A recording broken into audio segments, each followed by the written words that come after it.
where we interview interesting people doing interesting things, where you can expand your connections, your community. Kindness is cool and smiles are free. And let's get this party started. And it's a great day, and welcome to the Pirate Broadcast. We have another amazing individual here that we're going to be talking about making connections, helping in the world, adding value, and making sure that people have something that they need when they need it. Angel, welcome to the Pirate Broadcast. Thank you. Thank you very much, Russ. It's a pleasure and an honor to be here. And obviously, thank you, everybody who's watching us today. You know, whether you're watching today, right now, or in the future, I think this brings a lot of value to a larger audience. And the thing that we're in right now, and we were talking before the show, Angel, is we're in a transformational age. And right now, a lot of things are happening, a lot of chaos and noise and things like that.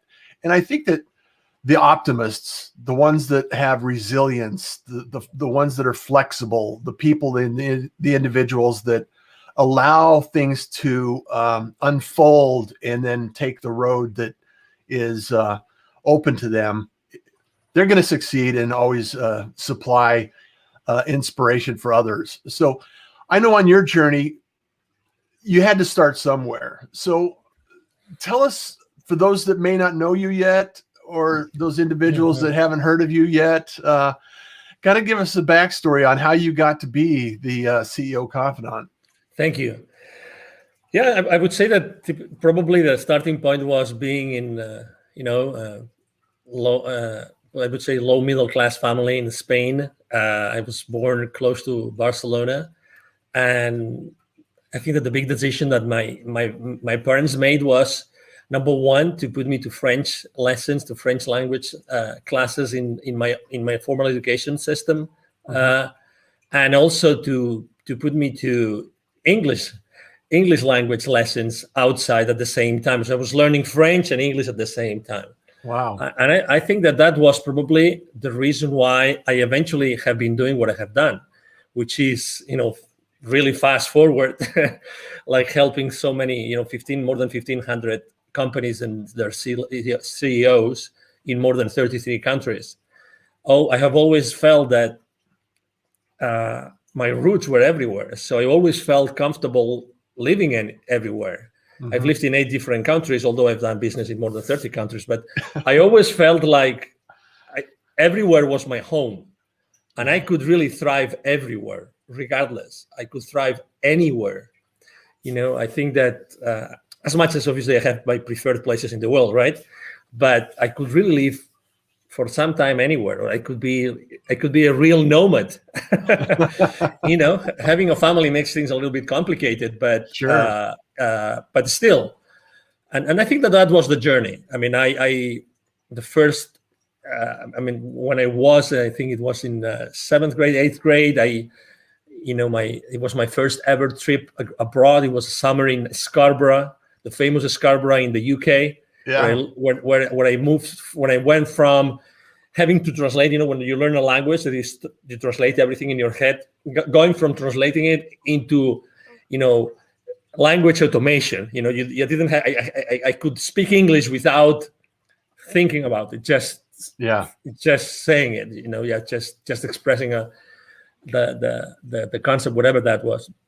And that was the beginning. Eventually, when I was in college, I was part of an international organization that allowed me to enjoy several scholarships in several countries. And then my first job was actually working for the rector, which would be here, the president of the university, my own college, helping them in the rector's office as an international officer, going all over Europe and the Americas, negotiating contracts and establishing partnerships.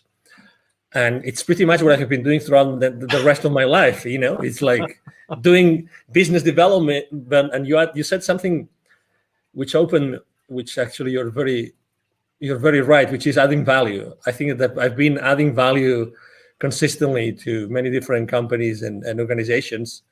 And that has given me the chance to become eventually the CEO of Confidant, right?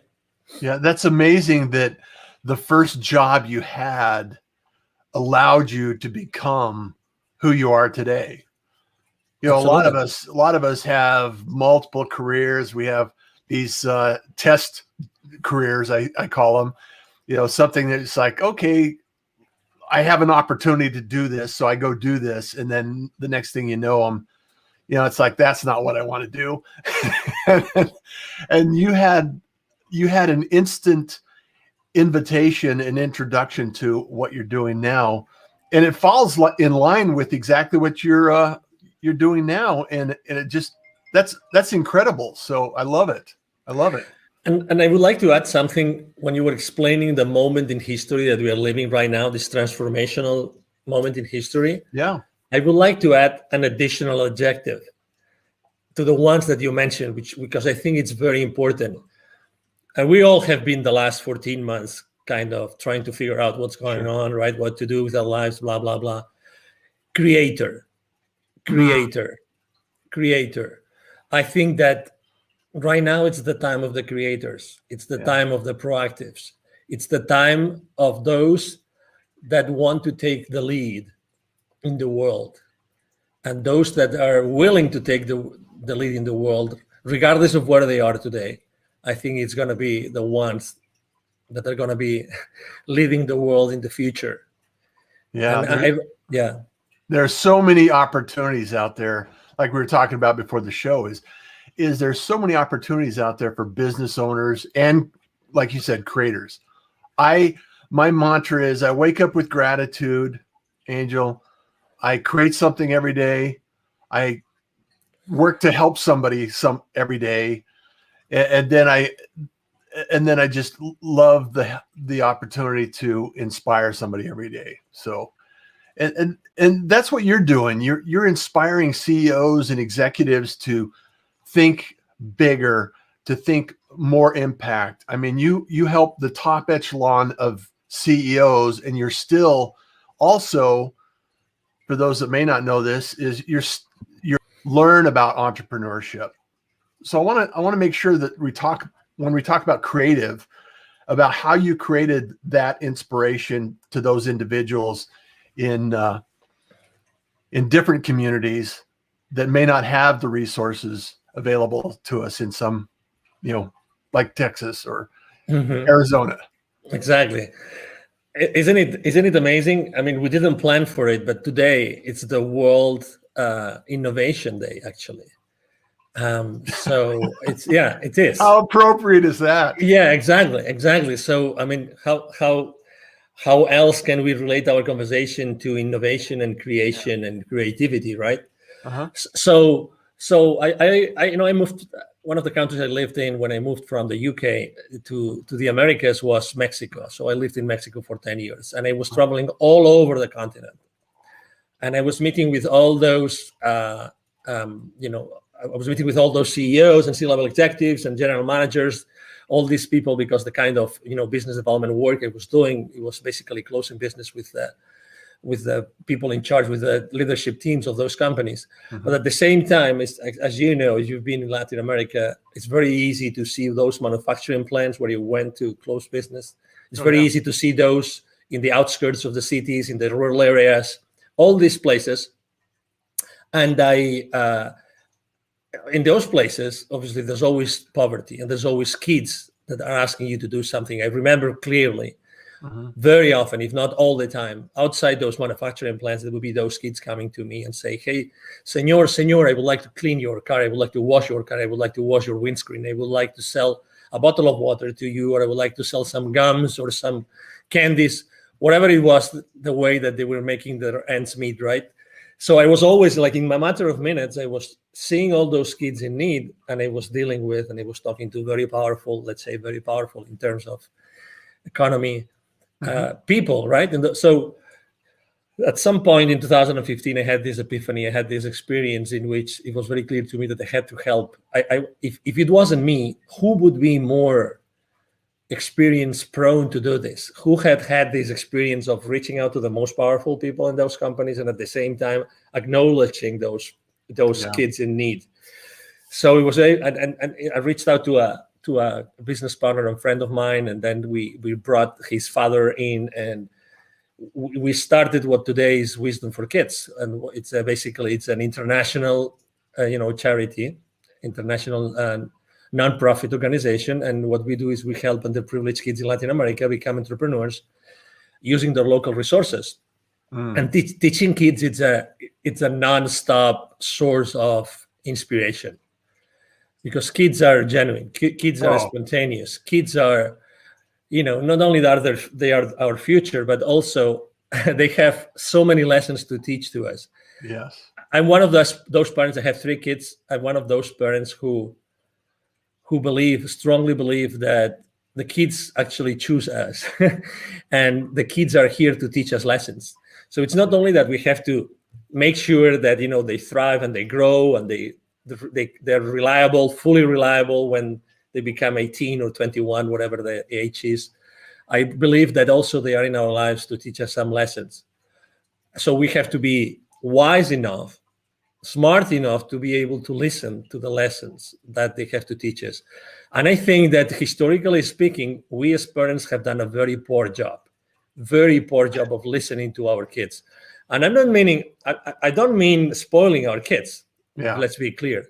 I just mean to have real, genuine conversations.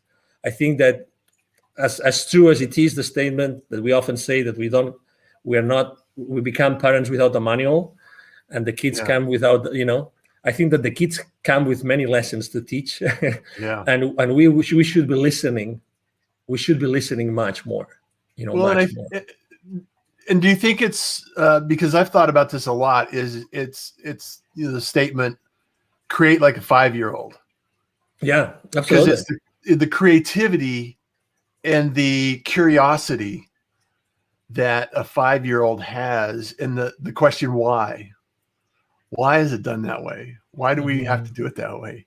And when we get older, we have a tendency to throw those questions out the door, and when in reality, like you said, we could learn from those lessons. Totally. Yeah. There's many questions, and there's many things that, and I still to this day, when we go to, not this past year, because unfortunately there were so many traveling restrictions, we couldn't go, but even the local volunteers we have in several places in Mexico, to give you an example, I mean, they have not been able to see the kids. We have not been able to really be in touch with them, and that's obviously very, very unfortunate. But when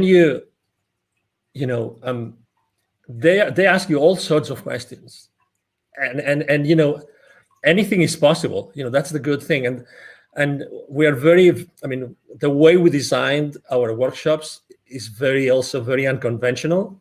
We focus much more in energy than knowledge, much more in experience than content, like entrepreneurial content, because those kids, to start with, many of them have self-esteem problems, and many of them, they have this reinforcement in which they're being told, this is your community and you will live here, and that's your these are your boundaries. You cannot leave this place, and you can only become this or this or that. So actually, in our workshops, we literally tell them and inspire them through different practices that they really can become whoever they want. They really can become whoever they want, and they really and we also have to be extremely respectful with the local culture. We are not there to disrupt their community. We are there to help their community grow. We are there to really help them become the difference and become. We're just talking about transformational, right? We are there to help them be transformational if that's what they want to be. And that's why also the role of their parents is so important. Yeah, I love the idea of being available to inspire people to, because like you said, the kids are the future.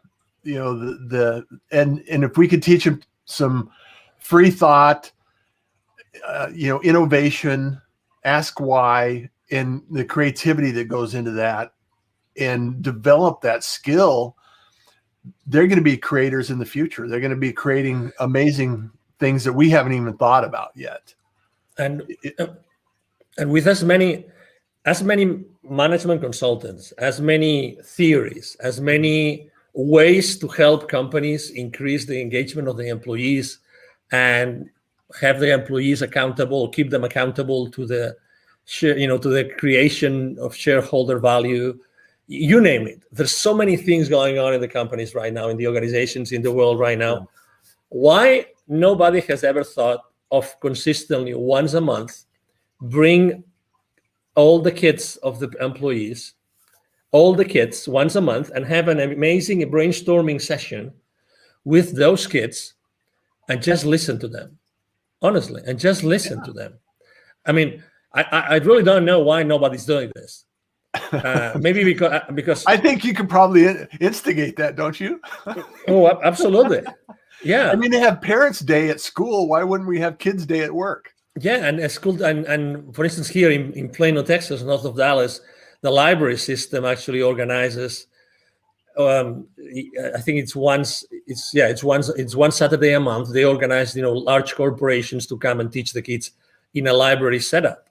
Uh-huh. But what if, what if those kids were to go to where their parents work, and again, once a month or maybe once a quarter, have an entire morning or even an entire day, with pizza, whatever that is, and just have their honest feedback. I mean, what do you think of what your parent does, of your father or your mother does in this company? What do you think? When you think about what we do as a company, what do you think? How do you explain to your friends what your parents do in this company? You know what I mean? These kind of conversations, I think that it would bring very, very inspiring feedback to the leadership teams of the organizations in the world today, very honestly. Yeah. And because, again, who is in touch today consistently with the kids besides the parents, right? The teachers. Okay? Yeah. Everybody goes, let's say K-12, they go to school and they have teachers. So there's this gap between, those school districts and those schools and what the parents do for a living. They only meet, let's say, carpool in the morning, carpool, in the evening, maybe some, teacher parents conference kind of thing, but that's it.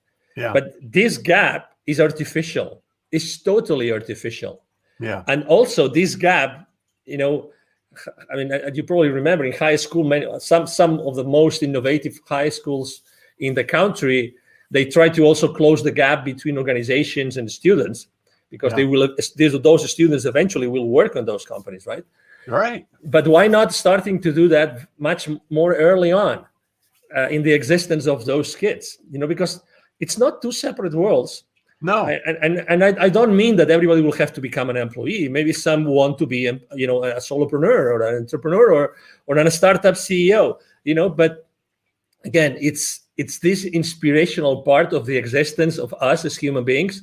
Yeah. That we miss out totally today. Totally. Well, I think it's important also to understand that until a child or someone growing up is in kind of exposed to that community, that environment, either be a business owner, an employee, or an entrepreneur, or a startup community, until someone's exposed to that, how do they even know that it exists? How do they even understand that it's an opportunity that they could actually do, that could they be involved in, they could help and contribute, and it's really one of those things that we oftentimes fall into, or just through chance find a career. And a lot of people, some of the children or some of the kids are growing up through high school and in college, they know exactly what they want to do. I'm going to be this, I'm going to do this, I'm going to be there. And it's very rare that takes place in my experience. And it happens through a number of different jobs. You have your startup jobs, you have your kind of exposure to employees, and you understand that, okay, I'm either going to take an employee role, or I'm going to take an entrepreneur role, or I'm going to do something. And if we could expose kids to that environment early on, imagine the power that they could have growing up and knowing that information in advance, so they could choose what they do with their life. Mm-hmm. Yeah, absolutely. And also, there's also some experiences of trying to bring parents to schools and teach them or share with the kids, but still, this gap, I think that it should be closed for the good of the society in general. And we're talking about, the future, and we're talking about we being transformational leaders today and what transformation means, right? So I think that's one of the things that we have to really thoroughly think about, that, there are those gaps in the development of our world, in the development of our society, and those gaps can easily be closed with just the intention. Just the intention of wanting to do it. And we really don't have the intention. And again, every school system, every state has their own rules, blah, blah, blah. But still, what's the most important thing here? The most important thing here is to make progress as a civilization, to make progress. Everybody wants to have their communities thrive, and everybody wants to have safe communities. And so maybe ultimately we all want the same thing, right? Yeah, we all want, and we all help each other. When someone is in need in the community, we all help each other. We all try to do as much as we can. So that's why I think that the responses are not like outside of us, but the responses of many of those questions, Russ, are inside of us. Yeah. Eventually, I remember, let me tell you, the winter storm that we had here in Texas in February, right? Yeah. So which was insane. It was crazy. Yes. Was it like -5? And I remember sleeping in our master bedroom at 35 degrees that night. Oh, because there was no power. And we live in a nice neighborhood, so I cannot believe what has happened in other neighborhoods. Yeah. But so many neighbors like coming together and trying to help each other and do this and do that.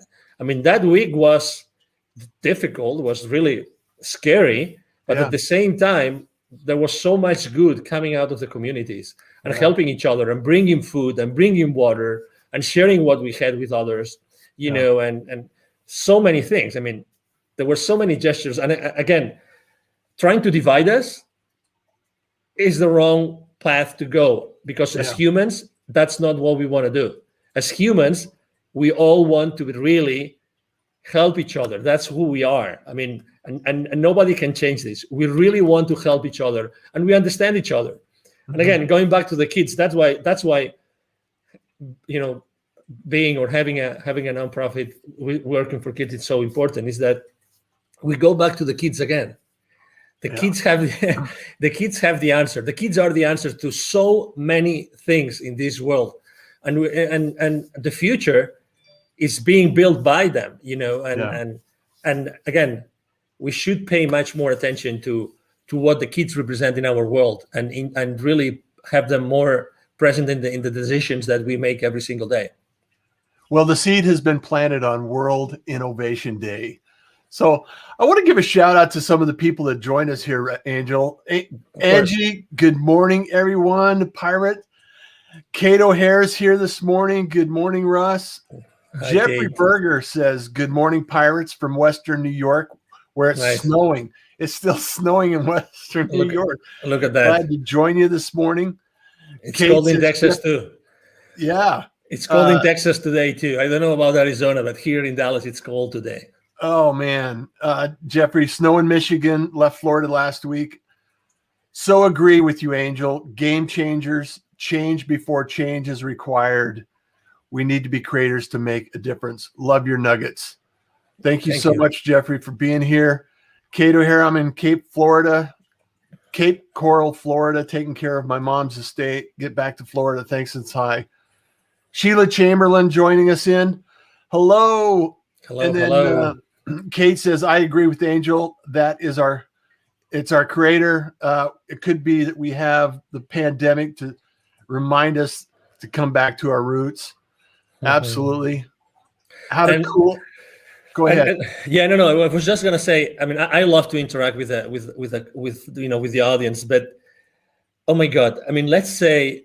I don't know if you have kids, Russ, but probably a lot of people have kids. So if you have a kid who is a rebel, right? If you have a kid, every single kid is different. I have three children. Every single one of them is different, right? So. Yep.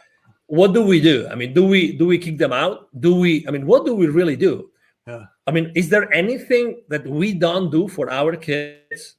Is there anything that we don't consider? Is there any option that in order to help our kids we don't consider? Of course not, because they are blood of our blood. Yeah. They're ourselves, right? So it's the same with the rest of the world. I really believe that it makes no difference to deal with our kids or someone else's kids or anybody else that we work with and that we interact with. There's really no big difference. Yeah. Well, and if we don't offer the opportunity to plant those seeds and nurture that idea and that concept, somebody else will. And it's not always a good option. Yeah. And at-risk kids are out there, and we need to do everything we can to help them find a positive outcome in their life and a journey that they can follow and appreciate and help others as well. And I think planting that seed is really so. I love the idea. I love the idea of bringing in there and influencing individuals that are growing up.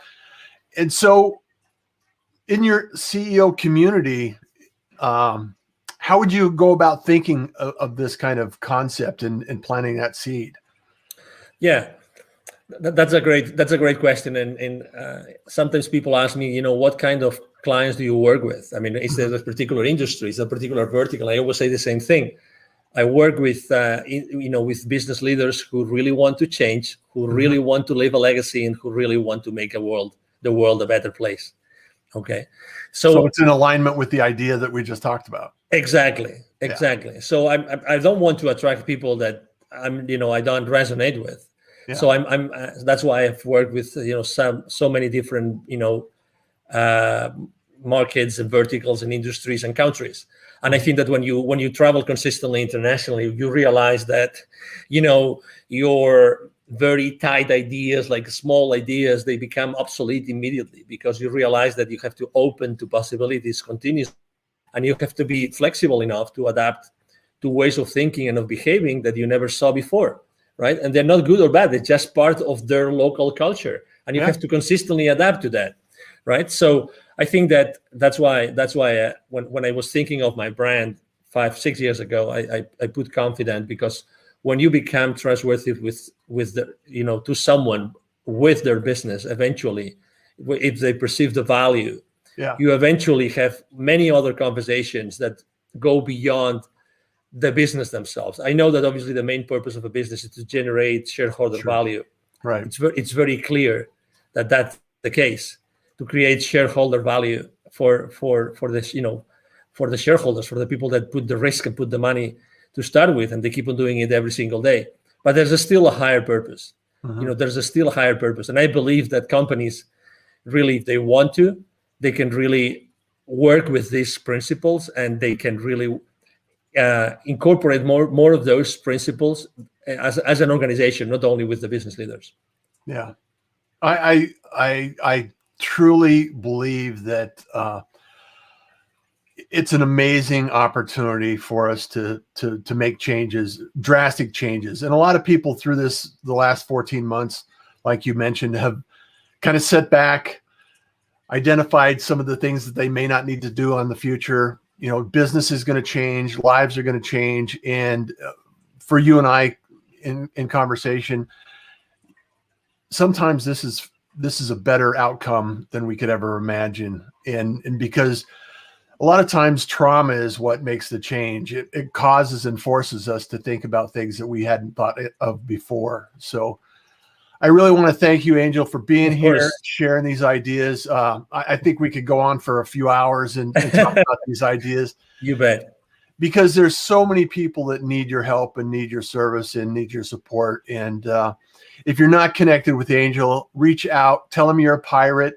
Make sure that the connection and the conversations take place. Where do you like people to reach out to you, Angel? Thank you. Yes, it's my email address. It's my direct email address. Either my team or myself respond to all the messages. It's very easy. It's Angel, ANGEL, at angelrebo.com. Rebo is my last name. It's spelled like R-I-B as in boy O. Angel at angelrebo.com. I'm very active online on all social media platforms. I'm on LinkedIn all the time, posting every single day. So it will be a pleasure to be in touch with you. And Jeffrey says, yes. We need to get out of the old school model, go to school, get an education, find a nice, safe job. No such thing. All options should be taught early on for the kids to really decide where and what they want to do. So good, Russ. Great talk this morning, guys. Angel, it's a pleasure. Thank you. Thank you for being a pirate, for being here. I am a pirate moving forward. I love this. And as always, everyone, make those connections, start those conversations. We're so close that we can't even sometimes see the differences. And through those conversations, we always know that kindness is cool. And smiles are free. So thank you, Angel. Thank you. Don't go away. We'll be right back. Bye. Thank you for joining the Pirate Broadcast. If you found this content valuable, please like, comment, and share it across your social media channels. I would love the opportunity to help others grow in their business. The Pirate Syndicate is a platform where you show up, we produce the show. It's that easy. If you want to be seen, be heard, and